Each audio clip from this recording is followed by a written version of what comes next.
Hi friends, welcome to my channel super trader Lakshya. और एक और एक्साइटिंग वीडियो लेकर आज मैं आया हूँ। इस एपिसोड में हम बात करेंगे कि आज का कैसा मार्केट था और अगले हफ्ते मंडे की क्या पॉसिबिलिटी बनती है, और आज मार्केट में क्या अपॉर्चुनिटीज़ थी जो हमने यूज़ की, और क्या अपॉर्चुनिटीज़ मेन फेलियर भी थी, क्योंकि होता है डेफिनेटली, क्योंकि आप एक्सपेक्ट कर रहे हो मार्केट गिरेगा उठेगा, उसके हिसाब से कैसे मूव हुआ। तो डेफिनेटली इन चीज़ों के बारे में हम बात करेंगे।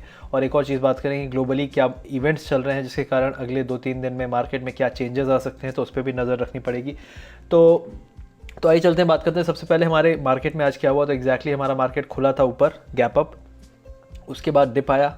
तो हमने कोशिश की थी यहाँ पे सेल करने की, तो छोटे छोटे डिप यूटिलाइज़ किए थे, लेकिन उसके बाद एक बड़ा डिप भी मिला निफ्टी में। ऑलमोस्ट 50-60 पॉइंट का डिप है ये, ऑलमोस्ट यहाँ तक।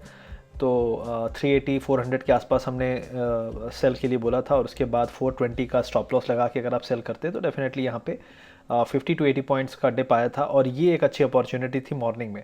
और इसके बाद मार्केट फिर फ्लैट और पूरे दिन वॉलेटाइल था। तो मार्केट में अगर आप पूरे दिन बैठेंगे तो परेशान ही रहेंगे। डेफिनेटली आपको अपने मूव्स पिक करने पड़ेंगे और अपना टाइम जोन सेलेक्ट करना पड़ेगा जब आप कंफर्टेबल हो, और जब आपको कंट्रोल करके बोलना पड़ेगा कि भाई अब हो गया, अब आज मैं ट्रेड नहीं करूँगा।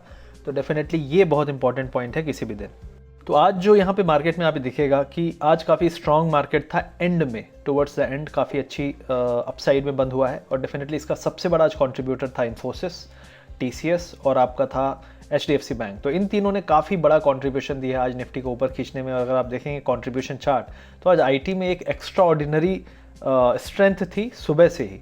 डेफिनेटली जब गैप अप हुआ था उसके बाद डेफिनेटली आईटी ऊपर जाता गया, कई सेक्टर्स में प्रॉफिट बुकिंग आई। फाइनेंशियल सेक्टर आज काफ़ी कमज़ोर था, एनबीएफसीज काफ़ी कमज़ोर थे, रियल एस्टेट काफ़ी कमज़ोर था, एफएमसीजी में भी कमज़ोरी थी, कंज्यूमर ड्यूरेबल्स, तो ये सब स्टॉक नीचे थे। ऑटो ऑलमोस्ट फ्लैट था। तो मारुति में काफ़ी अच्छा हमने डिप यूटिलाइज़ किया। आज हमने बजाज फाइनेंस में काफ़ी अच्छा डिप यूटिलाइज़ किया, और टाटा मोटर्स में भी काफ़ी अच्छा डिप आया। तो ये कुछ स्टॉक्स थे हमने पिक किए थे।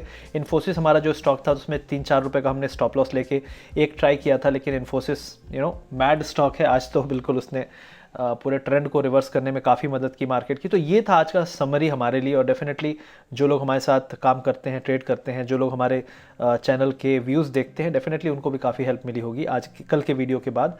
और अब हम बात कर लेते हैं लूज़र्स और गेनर्स की। तो आज के जो लूज़र्स थे उसमें सबसे बड़ा हाथ था आईटीसी का। अब ये स्टॉक कल का सबसे बड़ा गेनर था, आज सबसे बड़ा लूज़र है। बजाज फाइनेंस हमने अच्छा खासा आज पिक किया इसको, और बजाज फाइनेंस जो था स्ट्रॉन्ग शेयर था, और आज आप देखिए माइनस में है।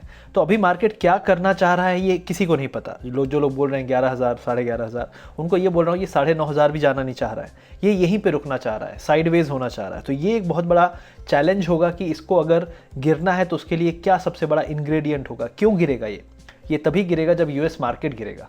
ये तब तक नहीं गिरेगा जब तक यूएस मार्केट डिसाइसिव फॉल नहीं देगा, और यूएस मार्केट उस एंड में आता जा रहा है धीरे धीरे। तो मैं उसका एनालिसिस करके भी आपको ये चीज़ बताऊंगा।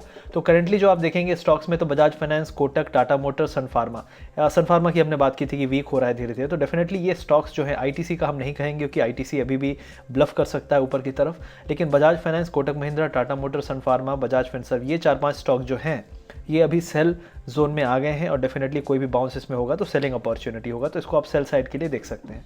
अब हम यहाँ गेनर्स की बात करेंगे। तो डेफिनेटली देखिए, आज आपको दिख रहा है इन्फोसिस यहाँ ऊपर है, हो सकता है मंडे को इन्फोसिस सबसे बड़ा लूजर हो। तो इस तरह से आप पिक नहीं कर सकते कि आज ये 6% का गेन दिया है। मॉर्निंग से सुबह से ही ये 6% के ऊपर है और पूरे दिन फ्लैट था। तो इस तरह अगर आप इसके रैली होने के बाद आपने एंट्री की होगी तो शायद आपने पूरे दिन 1 रुपये नहीं बनाया होगा। तो डेफिनेटली ये प्रॉब्लम है जब आप इस तरह के स्टॉक्स पे आप जंप करते हो और इसको पीछा करना चाहते हो। तो आज के जो सबसे बड़े कंट्रीब्यूटर थे इन्फोसिस, टीसीएस, उसके बाद आपको था एचडीएफसी बैंक बहुत बड़ा कंट्रीब्यूटर था। तो इन्होंने आज मार्केट को संभाला, और यही चीज़ हम इंडेक्स कंट्रीब्यूशन में भी देखेंगे कि डेफिनेटली आप देखेंगे इन्फोसिस, एचडीएफसी और टीसीएस, रिलायंस, ठीक है, इन 4 ने ऑलमोस्ट आप देख सकते हैं ये 110 पॉइंट की रैली है। सिर्फ 4 स्टॉक के दम पे हम 110 पॉइंट थे। तो मैं नहीं कहूँगा कि ये इसमें कुछ गड़बड़ है, मैं ये नहीं कहूँगा। मैं ये बस ये बताना चाह रहा हूँ कि आप 2-3 स्टॉक, कल आईटीसी ने बहुत बड़ा कंट्रीब्यूशन दिया था तो आज इसने नीचे की तरफ खींचा, आज इन 2-3 स्टॉक्स ने ऊपर की तरफ खींचा। तो जब 3-4 स्टॉक खींच रहे हैं ऊपर की तरफ तो इसमें कोई निगेटिव नहीं है बहुत, लेकिन जो नीचे खींचने वाले स्टॉक्स हैं वो भी छोटे स्टॉक्स नहीं हैं।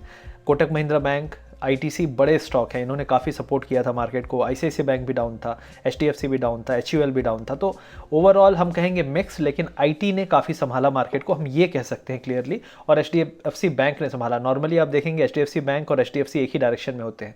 तो ये भी एक बहुत index management kind of scenario लग रहा है। क्यों मैनेज कर रहे हैं, क्यों वो यहाँ पे होल्ड करना चाह रहे हैं? अगर रैली करनी थी तो वो रैली कर सकते थे, रैली भी इतनी स्ट्रांग नहीं कर पा रहे हैं और डिप भी नहीं आने दे रहे हैं। तो डेफिनेटली कुछ तो है मार्केट में, हो सकता है बड़े लोग एक्यूमुलेट कर रहे हो इस एरिया पे।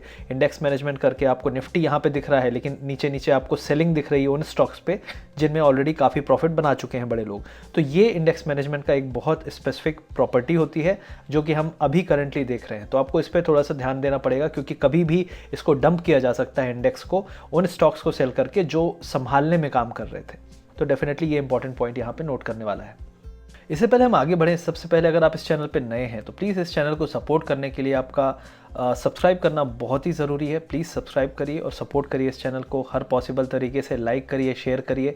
मुझे पता है मेरे इन तरह के वीडियो बनाने से, फ्री में लोगों को नॉलेज देने से, राय देने से बहुत सारे लोगों को तकलीफ़ हो रही है, जिनका बिजनेस इम्पैक्ट हो रहा है, क्योंकि इसी चीज़ के लिए बहुत सारे लोग पैसा चार्ज करते हैं। तो मुझे बहुत सारे लोग मैसेज भी करते हैं, गालियाँ भी पड़ती हैं, लेकिन सिर्फ आप लोग के लिए, क्योंकि आपको सपोर्ट करना ज़रूरी है, मैं वीडियो लेकर आता हूँ। तो प्लीज़ सपोर्ट करते रहिए, सब्सक्राइब ज़रूर करिए और हर वीडियो को जो अच्छा लगे लाइक करिए और शेयर करिए हर उस ग्रुप में जहाँ पे आप शेयर कर सकते हैं। तो यहाँ पे मैं बात करूँगा सबसे पहले निफ्टी बैंक की। तो निफ्टी बैंक की एक ही ट्रेंड लाइन मैंने आज यहाँ पे देखी है एग्जैक्टली। अगर इस ट्रेंड लाइन को हम इस पर बिलीव करें तो डेफिनेटली एक ट्रेंड बनता हुआ दिख रहा है, लेकिन इस ट्रेंड में स्ट्रेंथ कमज़ोर होती हुई दिख रही है। RSI ऑलरेडी नीचे है, RSI में इतना बाउंस नहीं आ रहा है और डेफिनेटली ये लाइन बहुत इंपॉर्टेंट है। तो अगर किसी भी केस में, ठीक है, आप अपसाइड के लिए उम्मीद करिए, उसके लिए बाय करिए, कोई प्रॉब्लम नहीं है। लेकिन किसी भी केस में अगर 21,300 370 के एरिया के नीचे आता है मार्केट, तो आपको स्टॉप लॉस रखना है यहाँ पे, और उसके नीचे अगर आया तो आप शॉर्ट कर सकते हो, क्योंकि उसके नीचे बहुत बड़ा डाउनफॉल आ सकता है। तो डेफिनेटली आपको अपसाइड के लिए भी प्ले करना है, तो ये है। और जो लोग शॉर्ट करना चाहते हैं उन लोगों के लिए स्टॉप लॉस है ये एरिया 21,760 के आसपास। 760 के नीचे जब तक है, अभी भी ट्रेंड डाउनसाइड की पॉसिबिलिटी बता रहा है। डाउनसाइड कभी भी आ सकता है, जिस दिन आएगा तो बहुत तेज़ी से आएगा। तो 21,760 के नीचे आप शॉर्ट लेने पे कोई डरने की बात नहीं है। और ये आपका स्टॉप लॉस 760 नहीं, 800 के आसपास आप स्टॉप लॉस लगा के अपना काट सकते हैं पोजीशन, इन केस अगर वो आपको ब्रीच करता हुआ दिखता है। तो डेफिनेटली ये पॉसिबिलिटी बनती है निफ्टी बैंक में। अब मैं निफ्टी की बात कर लूँ तो निफ्टी में जो एरिया था जिसकी मैंने कल बात की थी, उस एरिया के हम ऊपर हैं आज। डेफिनेटली निफ्टी ने 90 पॉइंट्स की रैली की है, ऊपर है। लेकिन अभी भी निफ्टी जो है, इसको इस एरिया में, ये जो क्रॉसओवर यहाँ पे बनता हुआ दिख रहा है, तो ऑलमोस्ट 10,320 इसके लिए बहुत इंपॉर्टेंट लेवल है। और अपसाइड में तो निफ्टी के लिए आपको अभी अगर अपसाइड आता भी है तो टारगेट आपके आ सकते हैं 10,636, ठीक है। तो निफ्टी को अभी देख रहे हैं आप, आज 2-3 स्टॉक को उठा के मैनेज किया गया, बैंक्स नहीं उठ पा रहे हैं।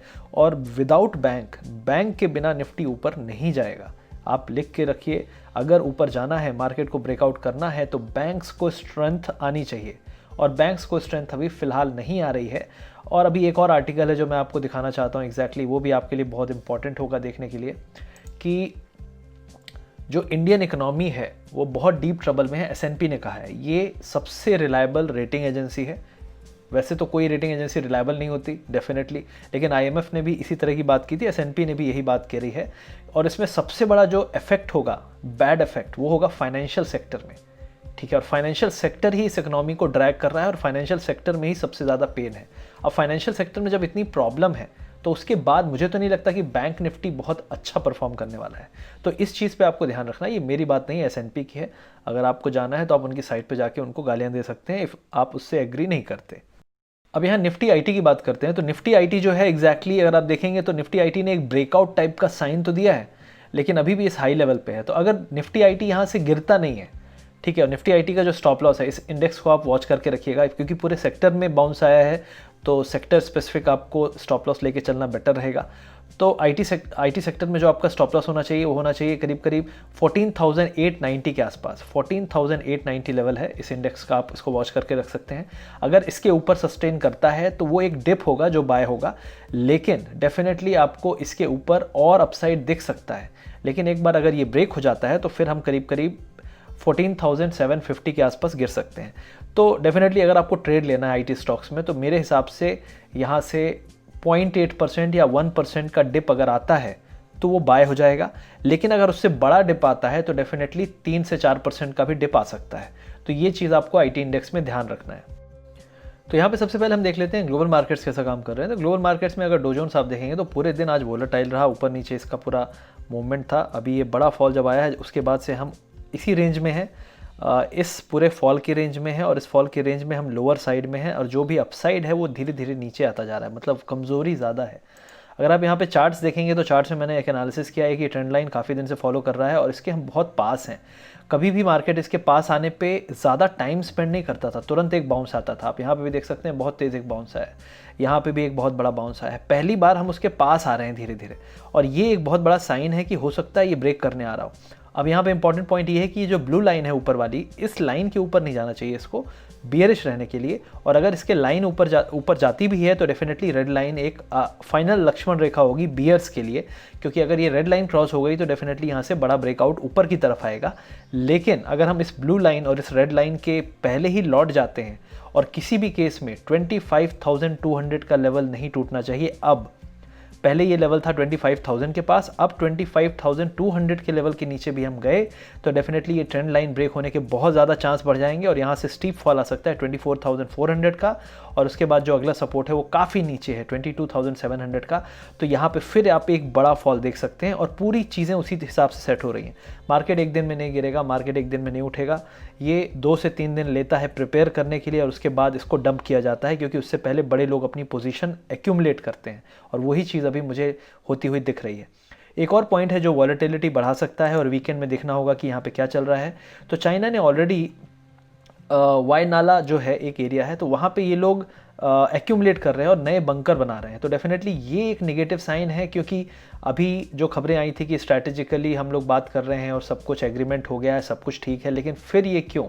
और जो इनसाइडर खबरें मुझे भी मिल रही हैं उसके हिसाब से भी पोजीशन इंडिया वाले भी तैयार कर रहे हैं, क्योंकि मुझे नहीं लगता कि अभी ये पीस पे निपटेगा। डेफिनेटली एग्रेशन दिखाने का टाइम आ गया है, और शायद इंडिया एग्रेशन दिखाना चाहता है, और चाइना पहले ही तैयार है इसके लिए। तो आप देख सकते हैं वो इसीलिए यहाँ पे तैयारी कर रहा है। बंकर्स क्यों बनाएगा? डेफिनेटली उसको बंकर्स यहाँ से कम करने चाहिए, लेकिन वो बढ़ा रहा है, तो डेफिनेटली उसका लड़ने का बहुत ज़्यादा मन है शायद, या फिर एग्रेशन दिखाने, क्योंकि चाइना और पाकिस्तान में ये डिफरेंस है। पाकिस्तान एक बार डर भी जाता है, चाइना इतनी जल्दी डरता नहीं है। तो डेफिनेटली ये एक हाईलाइट रहेगा, और आगे आने वाले दिनों में इस पर आपको नज़र ज़रूर रखना है, क्योंकि खबर आने के बाद मार्केट जब गिर जाएगा तो आपको लगेगा क्यों गिरा, मुझे तो पता ही नहीं था। तो आपको पता होना चाहिए कि कुछ पॉइंट्स यहाँ पे भी चल रहे हैं। अब देख लेते हैं कोरोना वायरस का जो अभी वर्ल्ड वाइड चल रहा है। तो world wide cases record number पे चल रहे हैं, per day record cases 1.8 lakh के आसपास चल रहे हैं। अब वर्ल्ड वाइड जब ये रिकॉर्ड पे है, लॉकडाउन ओपन करने के बाद तो केस ऊपर जा रहे हैं, राइट? और आप देख रहे हो डेथ्स भी कोई ऐसा नीचे नहीं जा रहे, फ्लैट है, ठीक है, डेथ्स फ्लैट है। डेथ्स यार नुकसान है, ह्यूमैनिटी का नुकसान है, यहाँ पे लोग आपके कम हो रहे हैं, आपकी जनसंख्या कम हो रही है, तो ये कौन सा पॉजिटिव है? और डेफिनेटली केसेस बढ़ रहे हैं, केसेस बढ़ने के बाद कौन बचेगा कौन नहीं बचेगा ये तो उसकी इम्यूनिटी बताएगी, लेकिन डेफिनेटली रिस्क तो है।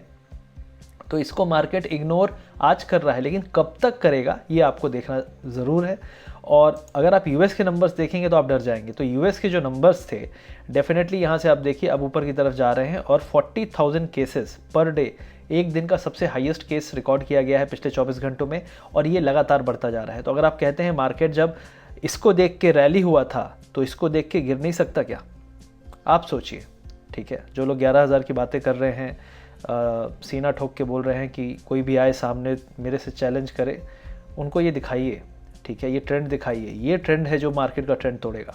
कब तोड़ेगा ये मुझे भी नहीं पता, किसी को नहीं पता, लेकिन तोड़ेगा। अगर ये ट्रेंड ऐसा रहा तो मार्केट टूटेगा, और जिस दिन टूटेगा तो वो इसको एक दिन में फैक्टर इन करेगा। तो इसके लिए आपको तैयार रहना है, और आप अपने पोर्टफोलियो के मालिक हैं, और आप अपने पोर्टफोलियो के सबसे अच्छे वेल विशर हो। तो कम से कम आप ही अपने डिसीजंस लो इस हिसाब से कि रिस्क आप मिनिमाइज कर लो। मैं नहीं कह रहा कि पूरा बेच के निकलना है, कभी भी पोर्टफोलियो पूरा नहीं बेचा जाता। 20-30% हर आदमी रखता है, 70% से निकल जाता है क्योंकि वहाँ प्रॉफिट है।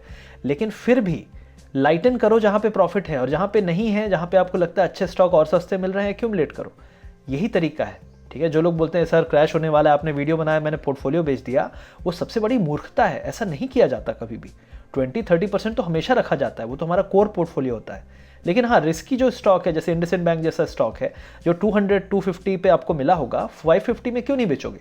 डेफिनेटली बेचना है। औरो फार्मा को 750-800 पे क्यों नहीं बेचना है? डेफिनेटली बेचना है। तो इस टाइप से पोर्टफोलियो मैनेजमेंट होता है। ये लोगों को पता नहीं है, डेफिनेटली मैं उनको बता नहीं सकता यहाँ पे, लेकिन उनको अपना दिमाग लगाना पड़ेगा, सीखना पड़ेगा, समझना पड़ेगा। अदरवाइज वो अपने पैसे के सबसे बेकार मैनेजर हैं।